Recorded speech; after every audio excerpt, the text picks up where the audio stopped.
Who would like to recap what all has been going on leading up to this moment? Victor really didn't want to do it. Victor really didn't want to do the recap. Yeah. No. Nope. So Faridah tried to get information about the little drive guy from Sash. Who you picked up floating out around in space while trying to get to a hideaway home, so you can figure out who exactly it is that's after you and why, because there's a bounty war going on.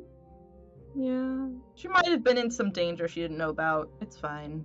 Faridah failed miserably, so Anima went, I'll do a thing. Started talking to Sash, much to the complete annoyance of every other person, probably on the entire ship, but definitely the other two player characters. Yes. Spectra found it very amusing, actually. I wouldn't say annoying for Vi, just exasperating. Like, what are you doing? Yeah, much to the chagrin of everyone else. We talked about it a little bit. And that was when you got a person's name. Yes. Mm-hmm. Does anyone remember the name?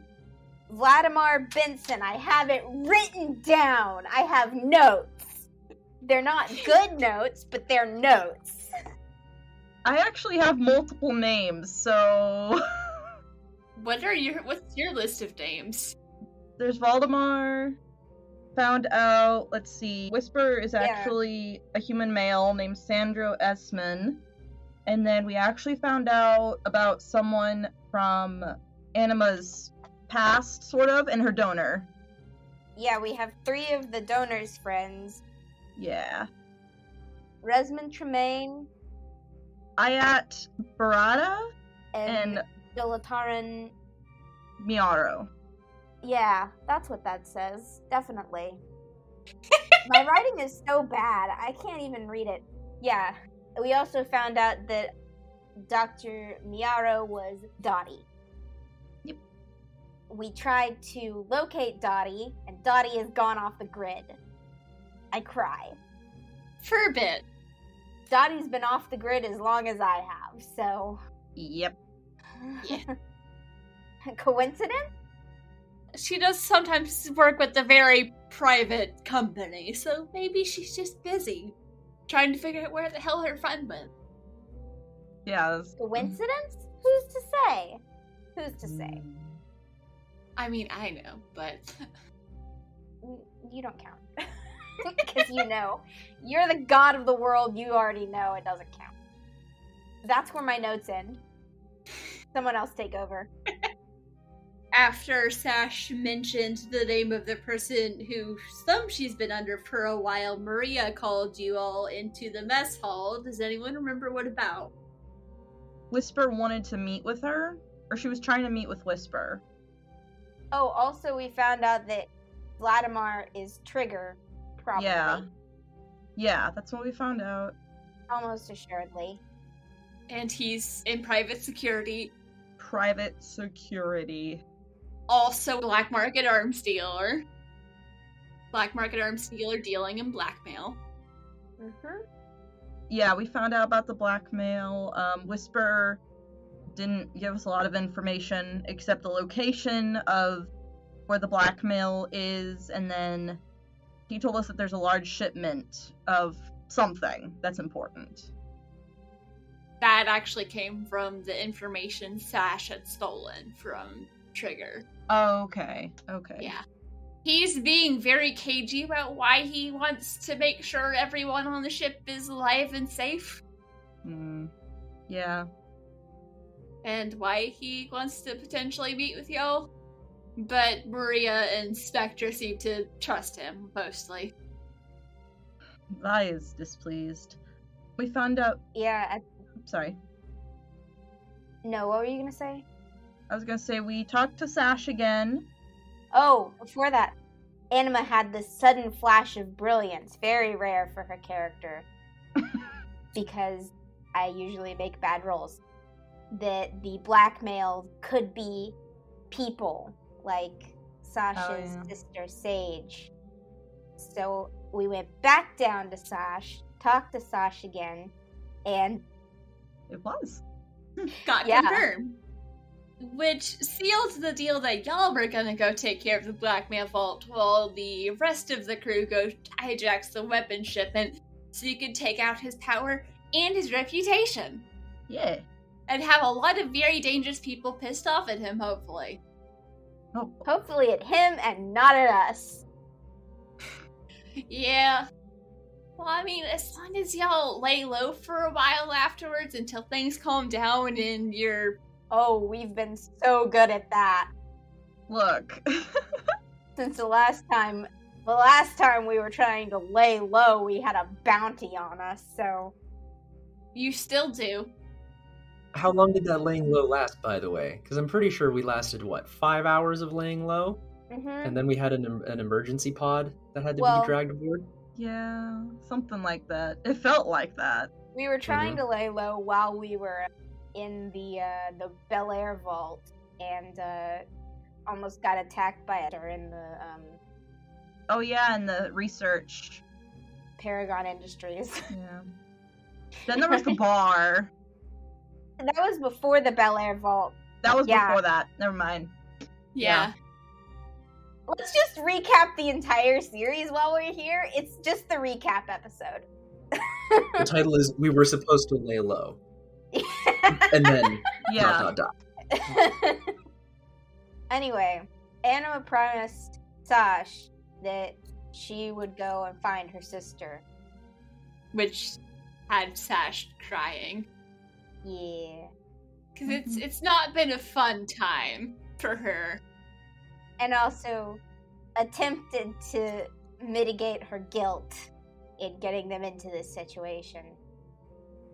Alright, so all of that has led up to the three of you being dropped off near-ish to where this blackmail vault is. You learn it is actually... Let me get up my notes. Ray and Tally were able to figure out, more or less, the most likely places he was to be keeping it. And also they noticed some of his shipment information didn't make a lot of sense. And they noticed a pattern. Because, as I might have pointed out, sometimes when you have a lot of valuable material, you move it around. Yeah. And don't really keep it in one place. So he seems to be doing a lot of that. But one thing you notice is it looks like he might be consolidating it. Putting it in one place. Yeah. Because sometimes when you're moving around, you have to gather it all together somewhere safe and then figure out other places to stash it. Okay. So this is like an in-between situation. Okay. Yeah. So you were all able to find a good time to move on it. It took some time and some working between everyone. But it also... There will be a window where you're able to move on his vault and have the rest of them move on his weapon shipment. It's on Mining Outpost, a long series of numbers. It's a small planet. It appears to be a dome on the surface. Atmosphere is heavy there, but you have ways to deal with that. And most of the structure is underground. Looking through records, it looks like it was created to be a scientific facility by a private corporation within the past 20 years or so. They were originally going to use it to house zoological experiments, but the corporation was disbanded for financial, political reasons, and it just kind of got forgotten. Just because space is a big place, big corporations had other things to worry about. And it seems Trigger was able to kind of find out about it, realize the potential of the place, and bought it, and he's been running it. It was arranged that you would be meeting an allies in a safe hiding space that is near to a couple of the places you could possibly enter, and that ally is Scorpia. Jake, if you'd like to introduce yourself and your character a little bit as the party walks into the door. Alright. Hi, everyone. I'm Jake. I'll be playing Scorpia. She is... Let me pull up my very bare bones description of her. Probably more detailed than when they first saw her. Alright, she's tall, I guess 6 foot, has very deep red hair and very dark brown eyes. A buff woman. Some battle scars. Yes, some battle scars. More nicely dressed than the last time you saw her. Probably looks a little bit more ready for actual tactical battle than a brawl in the streets. Yeah. Though you have seen her deck an entire crew of men. They weren't super impressive, but she did take them all out before disappearing into the crowd. Why don't, just for their benefit, how about the rest of you describe what you look like as you walk into this? It's picture kind of like a shed, almost. Because y'all know someone's going to be in there. But we don't know who. You know Scorpia's in there. Okay. You were sent down with one of the Opal Star shuttles before Spectre just kind of pieced back out to go hijack his shipment. So who's going to walk in first? I will. Okay. Anima is an Ashen Forged, and she is very tall. She's even taller than Scorpia. She's 6'6". Has iron gray skin and bright red hair. Very weirdly similar in the outset, but it's Or like a flame red. yeah. Purple eyes, like a tiefling's eyes. They're just one solid color. That's what her eyes are like. Perfectly normal for Ashen Forged. Yes. Not normal for the Ashen Guard back in the Federation, though. Yeah. She stuck out a little bit. Hmm. Are you wearing your armor? Yes. Your newly redesigned and repainted armor? Yes. That smells a lot better now. I hate that that's canon, but, like, whatever. Better be. I worked my ass off on it. Yeah. Well, not the, like, repainting and Like a refurbishing. smelly. That's great. That, yeah. Smelly. There's So- very much an early Caleb vibe to that I'm not down with, but, like, whatever. It didn't smell on the outside, it smelled on the inside. Okay. That's even worse. Like a Chuck E. Cheese suit. Anyway. Oh. Also, my hair normally is braided, but it's braided and then curled in a bun now so that it's completely out of the way. Smart. Faridah, are you following? Yes. Okay. Following her is a woman about a solid foot shorter with dark brown hair that kind of fades into kind of a reddish thing at the tips. Gray eyes, relatively dark skin. Normal flight suit. Besides the weirdly specific shading of her hair, nothing stands out. Has some blue earrings on. Do you have your face on? That is what I'm saying. Unremarkable face. Okay. Cool. So you have your face on. Yes. Okay. The earrings are blue. Face is unremarkable entirely. Necklace? I usually imagine flight suits cover neck a little bit. If you randomly catch a glance, you will see that there is a choker that she's wearing that has a blue gem on the front. Then after a moment, still checking outside, making sure that no one saw them, you see another woman come in. She is about as tall as Faridah. She's about, another foot shorter than Anima.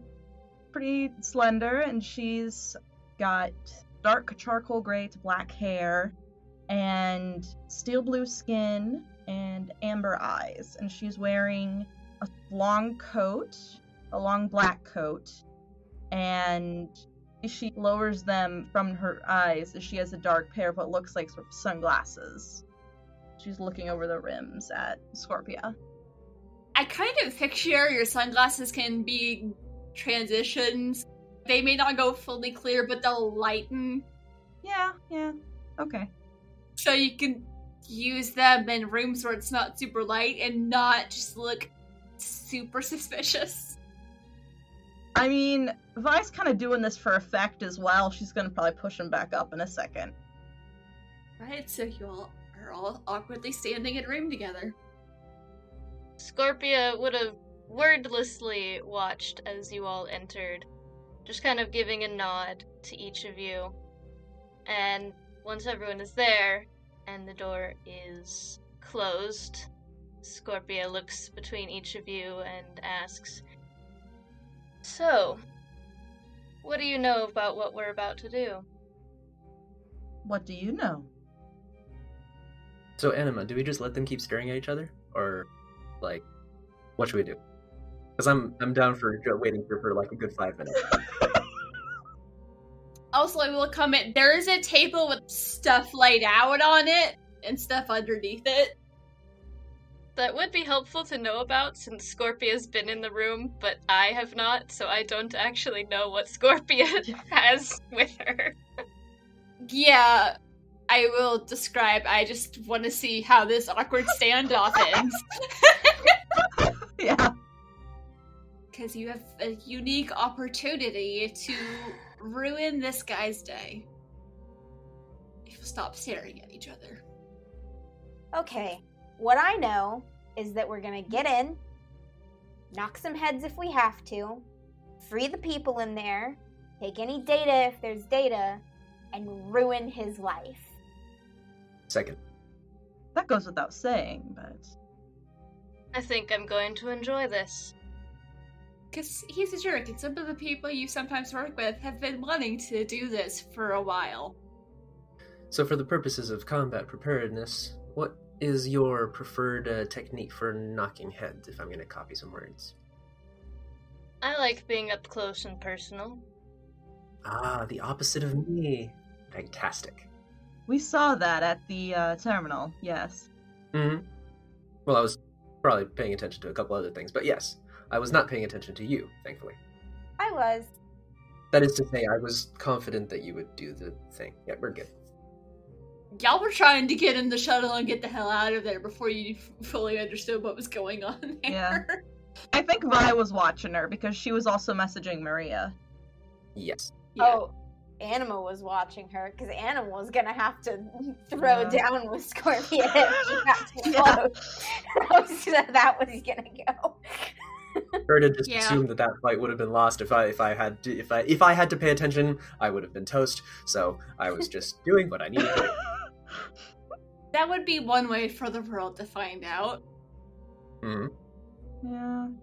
So we have two people who enjoy being, who prefer close combat, and two people who prefer more longer range tactics. Alright. Though I do have a technique prepared for today, which is a little bit closer range. But it's one technique. Just the one. Is anyone going to look at what's on the table? Yes. Sure. I mean, Scorpia would already know. Scorpia would draw attention to what is on the table if that is things that should be drawn attention to. Mm-hmm. So, on the table, because I imagine between Maria and some of Scorpia's acquaintances, they were able to get some things like a handful of smoke bombs and flash grenades. And the thing with the flash grenades is it's possible to infuse one of them with a cantrip. If anyone has something they would like to use for that. A magnetic rope, a signal scrambler, 3 what are called magnabolts that can be used to seal a door. So that could potentially be useful. As well as there are some items that are designated for the 3 of you. Oh wait, I'm also wearing a cape. That's a whole thing. Yeah. I am completely unremarkable, except for the fact that I'm wearing a cape and my hair is weirdly specifically dyed. Oh yeah, and Vi is wearing bracers. She's wearing like metal bracers. That's a whole Forgot thing. about those. Yes. Yeah, that is a thing. Nice. I'll admit, I haven't put a ton of thought into Scorpia's clothing, but I imagine it is very basic action hero clothing. Okay. Pants you can run in, and basically a t-shirt. Fair enough. Alright. Yeah, my cape doesn't really match the fact that it's a flight suit that I'm wearing, but it has its own purposes. It doesn't match It's fine. necessarily. It's armor that just looks like t-shirt and sweatpants or something. Yeah, I forgot she is wearing medium armor, so you would probably see that. Anima has full-on heavy armor. So as you're looking at the table, I'm gonna say, Anima, the thing you notice is something that looks like it could fit on your shield. Mm-hmm. Like a sort of a modification to it.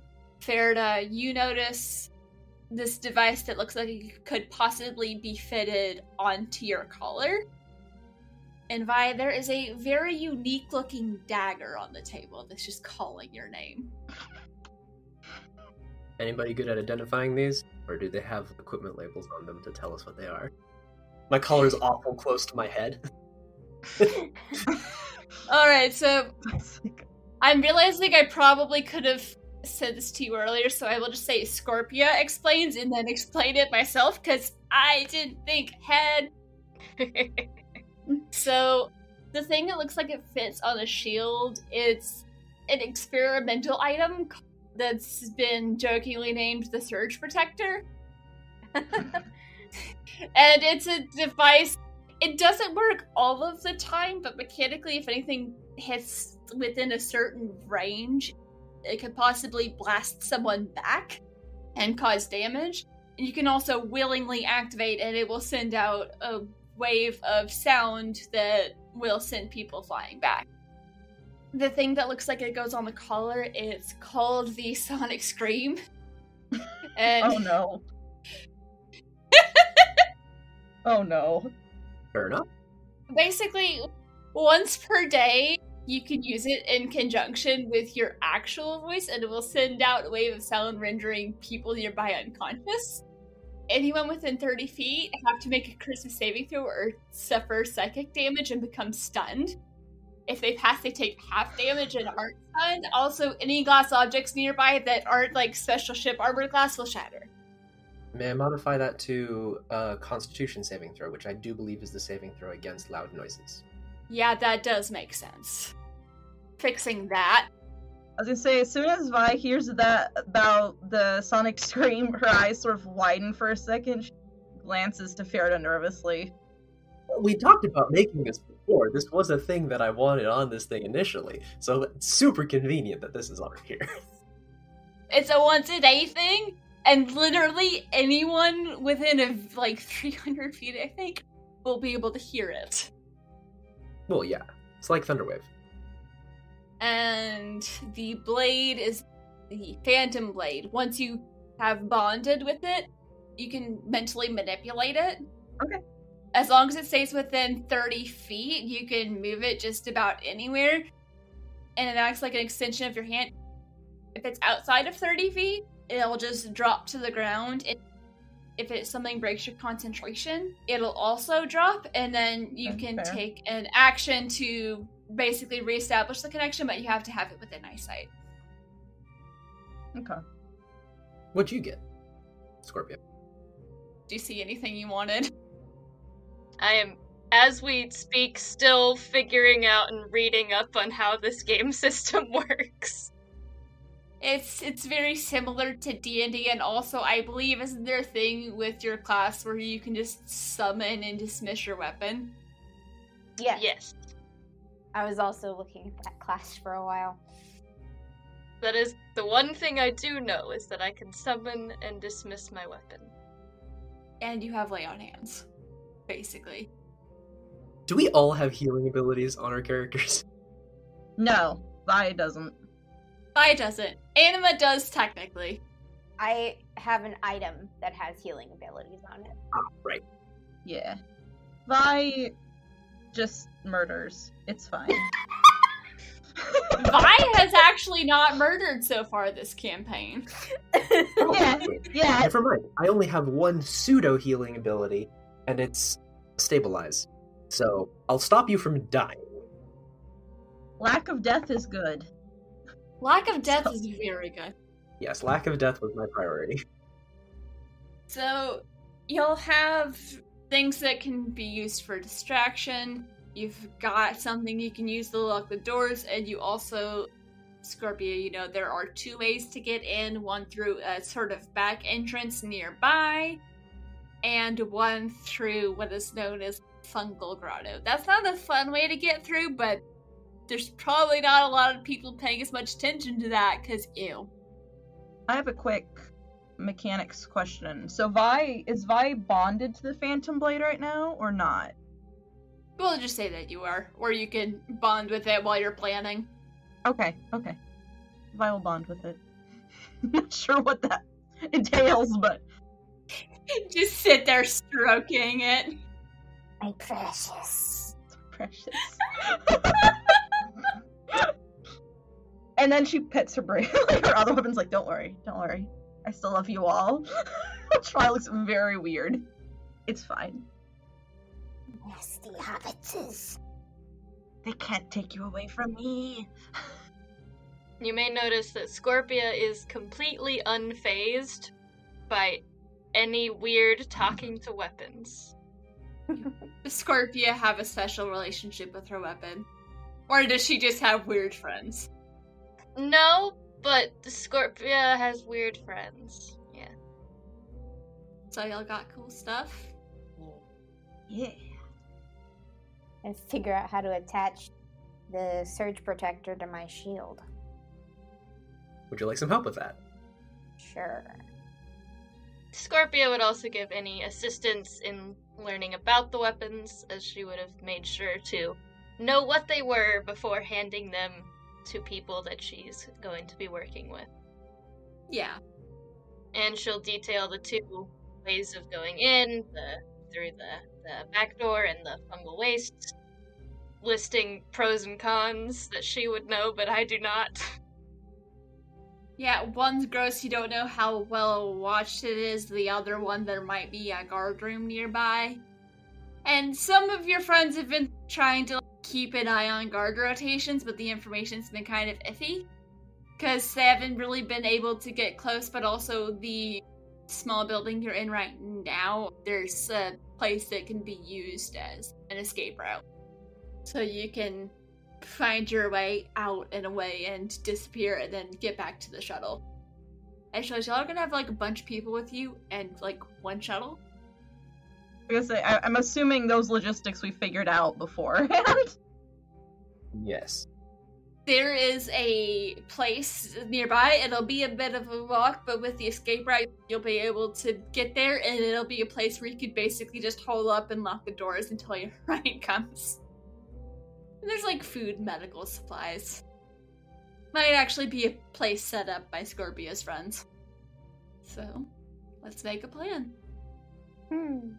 I have no NPCs, it's on y'all. Yeah.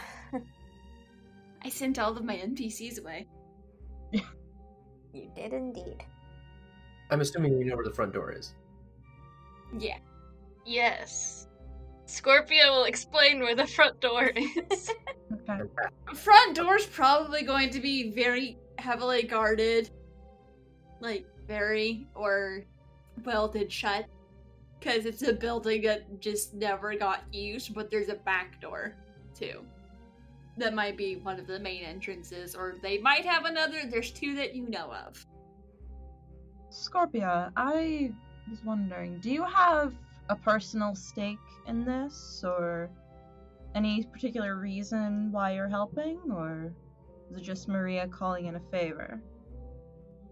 You can decide if it's the friend thing, or the connections thing, or the fact that this dude's just a massive asshole. I've had dealings with this man in the past, so when Maria called in the favor, I was happy to oblige. If I would like to do an insight check, just Go for it. because why? Ooh, okay. Insight. Yay, 22! They got the good rolls. I forgot to warn you about that. Sometimes. Other times, I have 4 d20s. It's fine. Alright. The 22. Trying to think of what I know about Scorpia that you would learn from that. She is being truthful. Okay. That she is somewhat emotionally invested in this. It's not like enough of an emotional investment that it might mess with her rationality. Mm-hmm. But enough of one that she's happy to be here and helping with this mission. Okay. She knows the student's day is about to get wrecked if things go right. At the very least, more complicated. Also, you've probably definitely heard of at least a couple of the people this odd group has traveled with. Well, I'm assuming that we have a plan already set in motion, correct? That we probably discussed back on the ship. What would your plan be? Faridah doesn't make plans, she follows plans. Hey.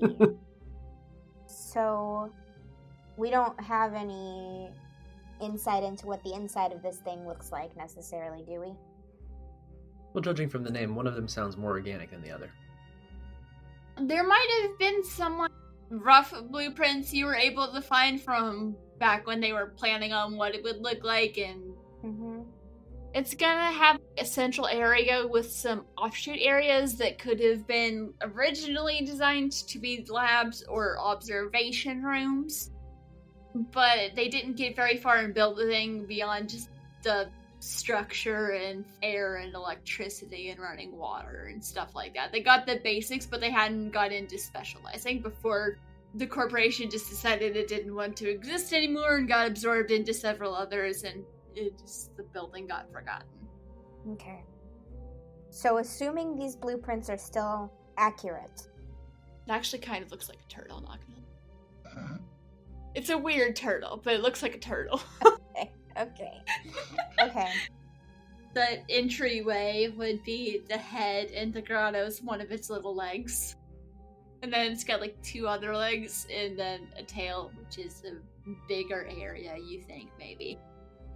So, if we go in the back door, there might be a guard station there.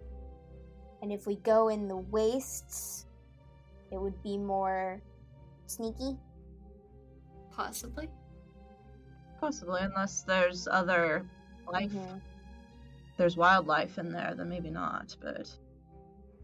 Yes, we believe that the fungal entrance is much less watched. But that doesn't mean that there will be nothing in our way. Right. Or things that would cause allergies. Okay. Do we have a rough estimate of how many guards there might be at this facility? Somebody roll me, or either you roll or I roll a d12 to see how many. Okay. You also have things that can lock doors before you panic about that question. Actually, no, make it a d8. A d8, okay. You only trust people you really, really, really trust to guard your blackmail. That's gonna be a shame to not have any people to trust after this.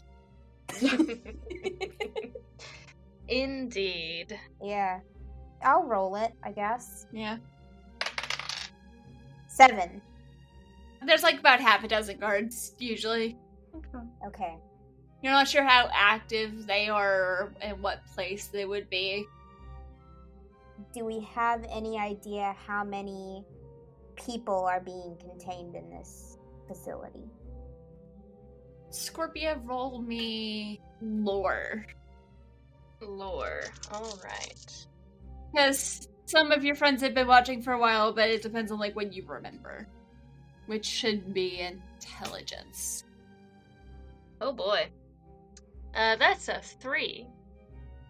An excellent first roll for Scorpia. You know, someone you know might know, but you don't remember. Okay.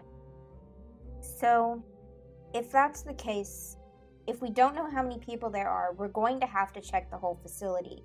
So would it be more advantageous to see if we could take care of some of the guards right up front? Or do we try and sneak them out while avoiding guards that might be in the building? I vote being prepared and taking care of them first. We have door locks, right? Mhm. We have those.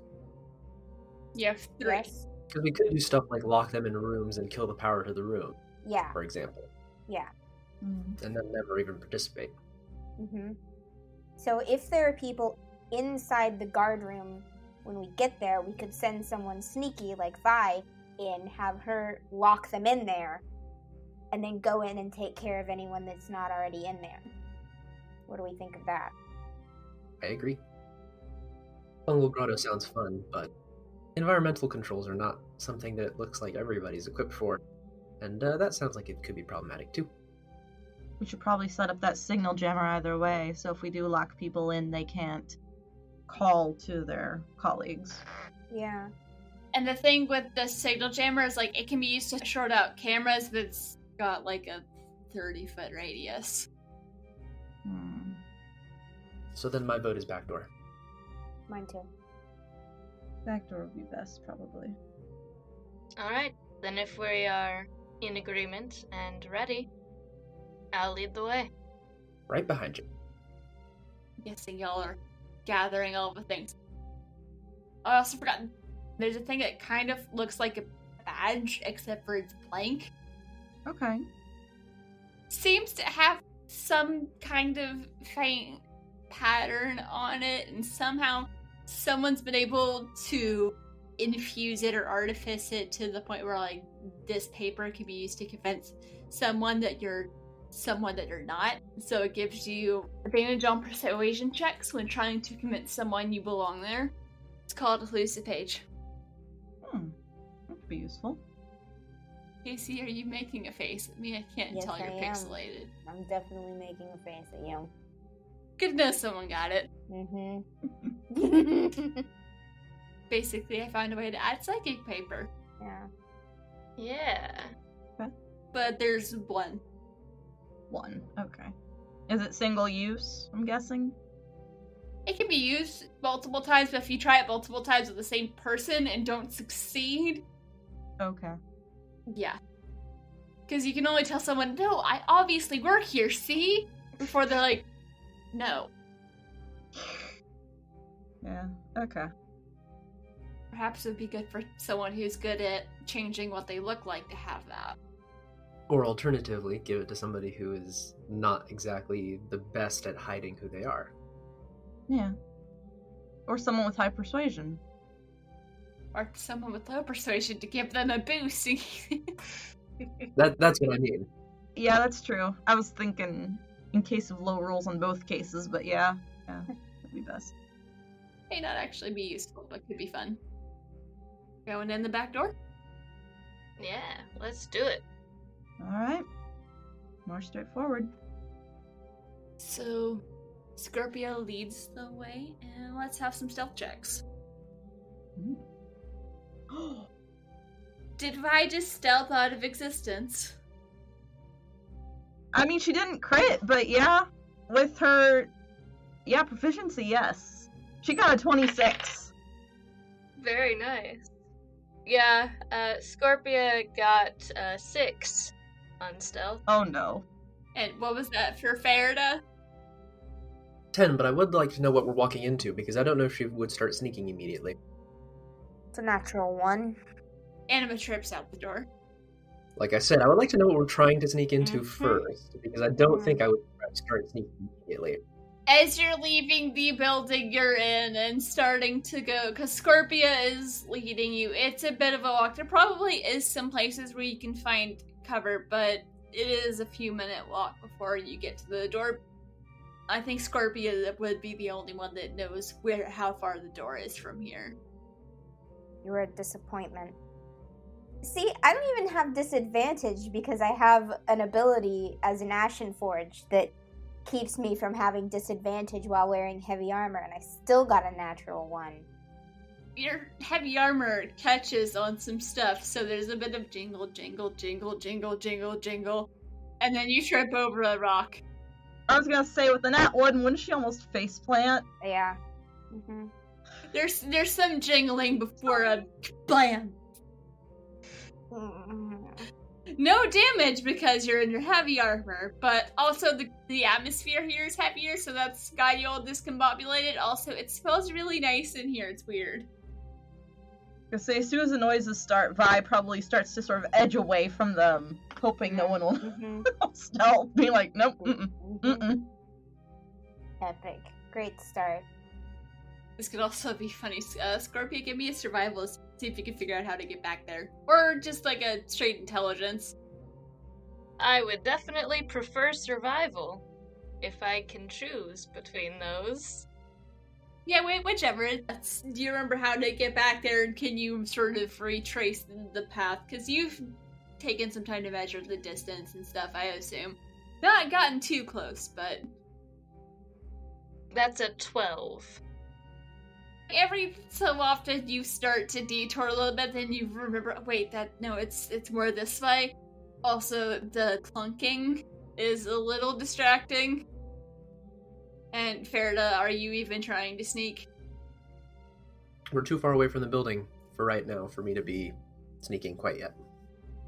I'm being careful, but if something runs into us right here, it's just gonna get supernovaed, so. Yeah. I feel like the beginning of this adventure deserves some Benny Hill music. So... But when we do finally make it within line of sight of that door, I would like to stop and look around. Yeah, everything is pretty quiet. It takes a few minutes because Scorpia has to keep remembering which way to go, but you eventually come to where you are within eyesight of the back door. You can see the dome. There's trees, you're able to hide in the tree line. Some of the trees get up close to the buildings. There's places to hide nearby. But you see this dome over the surface. It doesn't look particularly big, but you do know some of it is built underground. Also, like 95% sure that door's locked. Are there guards at it? Yeah, can we do a perception check? Mm-hmm. I would like to do perception. Yeah, give me a round of perception checks. Okay, that was 14. Unless you're okay with passive. Your passive is ridiculous. Faridah, you got a 3? My passive is fantastic. 13. 13. Scorpia? 8. Because the dice hate me. I'm feeling that. I'm feeling that tonight. Yeah. We're feeling the wrath of the dice gods in this Chili's tonight. Question, what is Faridah distracted by at the moment? Or is she just looking around? Alien squirrel ran across the path. Yeah, it's a very interesting looking alien squirrel. Kind of cute, but also vaguely terrifying. And I think maybe it just stops and there's a bit of a stare down for a second. But the rest of you notice there is a guard standing at the door. Just one. Okay. Yeah, just one. They're in armor, and one thing you notice is, looking at their face, they look like they could be Eldori, but their skin is bright red. Huh. There's 3 of you that might recognize what's going on here, depending on what people have researched. So, I would like Vi, Scorpia, you get advantage, and Anima to roll me lore. Unless Victor, has Faridah been spending a lot of time researching ancient history of cultures in the Alliance? Mm-hmm. Okay, you can roll too. Just lore. It's a dirty 20. Dirty 20. Oh, nice. Oh, nice. Yeah. 13. I have a total of 18. I finally got a good number. Yeah. So, Faridah, you remember seeing something about there being almost an offshoot of the Eldori people from a split that happened around when their crucible activated explosively and changed them. They look very different, and they really don't get along. And Vi, what you remember is, you remember your mom telling you this story about when the Crucible first awakened and how there was a split and some were sent somewhere else, and when they came back, not only did they look different, but they had evolved differently and they were very angry. They are the Lorendi. So they're not the solar Eldori, which Vi would probably know about. Okay. No, the solar Eldori looks the same. I wanted to check. Yeah. So this is from the book from around when the Crucible activated. Intoxicated with the newfound power, a small faction of the military rallied in an attempted coup against the ruling class. The incursion was short-lived as the vast majority of people sided with the sovereign, determined to remain a peaceful society. After their defeat, the dissenters were banished and they eventually found a new home and were led by a new leader, Lauren Kaisa. And so they found another active crucible and built up their kingdom there. And occasionally they come back because they want their home planet back. But yeah, they definitely specifically do not like the Eldori. Not all of them are gonna wanna reclaim Eldor, but not a big fan of Eldoris. Okay, just in general. Oh. Anima and Scorpia, you both remember that. Scorpia, you may have had some brief interactions with them in the past. They're not nice, but they're also mortal, so you can deal with it. Exactly. As long as it can die, I can deal. Also, Anima, I think you remember people and places you worked at worrying about possible incursions by Litterendi pirates, which is why you got hired a lot is to act as a guard, but as far as you remember, you've never really had to deal with any of them. Okay. It was just a thing to worry about when you're messing with science and tech stuff, is pirates. So, there is one of them standing at the door. What are y'all gonna do? Once Vi processes the memory. Yeah, Vi is just sort of hides and stands there. Yeah, you might have forgotten about it and might have think of it's like, oh, they're not real. Then you see it, you're like, oh. I do ask, has anybody seen any of the cameras? As a safe house, I would assume that there are other eyes on this than just this person. You can roll an investigation to see if anyone notices cameras. Well, since there were some high rolls, you did notice there are some, but they do appear to be off or malfunctional. They're hanging limp, so they might be having a bit of a malfunction, which could be why they have an external guard right now. Neat. Is that squirrel still nearby? You just give me a straight D20 roll. 17. Yeah, it's nearby. It's moved away like a little bit, but it's still staring at you. I reach to a pocket where I carry a granola bar or something, break off a piece of it, and hold it up at the squirrel. Does it recognize it as food? I mean, it's a squirrel, so yeah. Are you trying to tempt it with the food? Well, of course. And I'm gonna chuck the food at the guard. Not at the guard, like off to the side of the guard so that the squirrel sees the guard. Roll me a dexterity check to see how well you throw it. 13. Okay. So you throw it, it goes in the general direction of the guard. If it was above a 10, the squirrel was going to chase it. It was a 9. It just looks where you threw the food and then looks at you. Vi mental missives Faridah, seeing this. I'm assuming because we're all sort of whispering, speaking quietly. Faridah, what are you doing? Don't mess with the squirrel.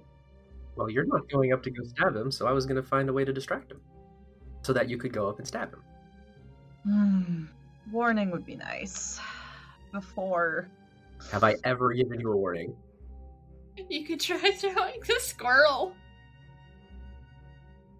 After a few moments of silence, with Scorpia just looking between y'all, she finally whispers, I'm not very sneaky, but if I need to, I can go punch him.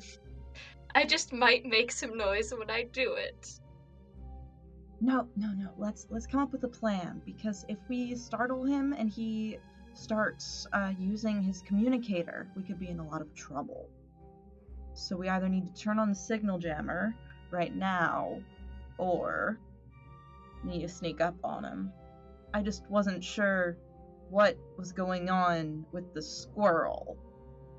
which is still staring at Faridah, because it now knows she has food. So the squirrel is still staring at you. Come up a little closer and then just sit and stare and like chittering softly. If you're worried about my logic, the natural world is not necessarily something somebody radios in about, and it would make a good distraction. But seeing something tossed out from the shadows and seeing the squirrel go after it is... It's so tiny. And you wonder why the squirrel didn't chase after it? Well, I'm not going to throw the entire thing, because then they'll see the thing that got thrown. The squirrel's still staring at the hand that has the granola bar in it. And besides, it has like 1 HP. As you're talking, you just kind of glance down and you notice it's almost at your foot, Faridah. It just kind of stops and looks at you. I could actually just pick it up and throw it. Would you rather that? No! Alright, cool. Then I'm going to stand back here and provide support for whatever decides to happen now. That would be really funny. The squirrel might still be involved. We'll see. Well, the reason why Vice said no is because she could see, like, the squirrel start to, like, scream. Because it's a wild animal as soon as Faridah picked it up. Squirrels make noise? Animal handling. Faridah is decently good with animals. Eventually. I think it's xenobiology now. It's not animal handling, but yeah. I'm not bad at it. Yeah. Faridah's decent at it. Anima's really good at it by eventually. Am I? You got really good rolls with the horses. Oh, The yeah. horses. Yeah, my xenobiology is plus nothing. +3. So you can see why I was looking for that. Anyways. What are y'all gonna do in Faridah? Are you making an attempt to make sure the squirrel stays with you? No. I'm going to let its own greed keep it with me. I'm going to have nothing to do with it. Until I have to. How much attention are you actually paying to where the squirrel is, though? Enough. I know where it is. Thank you for joining us, and stay tuned next time to find out what happens on board the Opal Star. If you don't want to wait, you can get early access to our episodes over at patreon.com/pseudonymsocial. If you like our show, please consider leaving us a review on your favorite podcasting app so people can know where to find us. We couldn't do this without your help. Aboard the Opal Star is a production of Pseudonym Social, changing reality one story at a time. It is DM'd and produced by me, Brianna Toiber. I'm Casey, and I'm playing Anima the Ashen Forged. Victor, I'm playing Faridah the Promethean. My name's Alexis, and I am playing Mylena Sorrell, the Eldori. With music by Patrick Chester of Chester Studios. To get more information on this or any of our other shows, check out our website at pseudonymsocial.wordpress.com.